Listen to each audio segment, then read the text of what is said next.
Denny Patterson, Instinct Magazine. Hi, Hi, Terry. How are you today? I'm good. How are you? Well, thank you.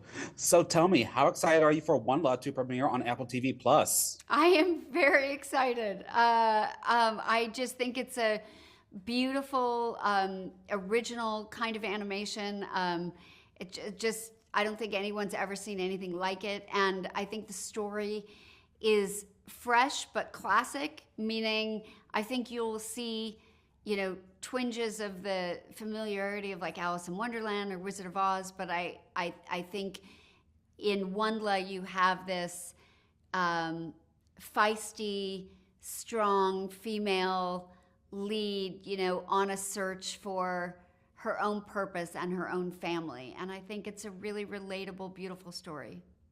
Awesome. Is that what drew you to the project and why you want to be involved with it? Well, yeah, I love being a part of animation. I love being a part of family entertainment. I love stories that have strong female leads. But specifically, I got involved with this because I also read the audiobooks way, way, way Okay. back when. And Tony and his team were gracious enough to invite me to play the mother. So that's how I got involved. Awesome. And what did you enjoy the most about playing the mother?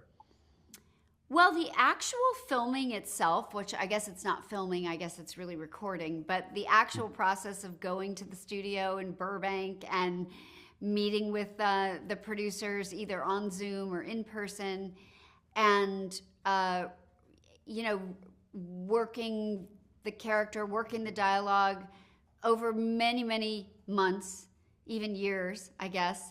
Um, I love that process. I love the team. I love the support. I've become friends with all those people if I didn't know them already. And then what's fun about animation is so much of it gets done out of your purview. You don't really Yeah. ever meet the other actors or see what they're doing. You really don't see much of the animation. Maybe you see a sketch here or there. And then suddenly, Mhm. after a very long time with a lot of delayed gratification, you finally see something and you're so wowed by it. It's almost Yeah. like a project that you're not even in. For sure. Yes, definitely. And how would you say WondLa will specifically appeal to queer audiences? Oh, well, I mean, maybe in the sense that I think a big thematic part of this is that your family isn't necessarily your flesh and blood. That Hmm. family can often be found family and the people you choose Okay. to be your family. I know I'm an only child, and so much of my life has been surrounding myself with deep relationships with friends and traditions that carry on, that make us become family even though we're not. And I think often in the queer community there are people that find themselves having to create that, and I think they'll find that in this piece as a supportive message. Awesome.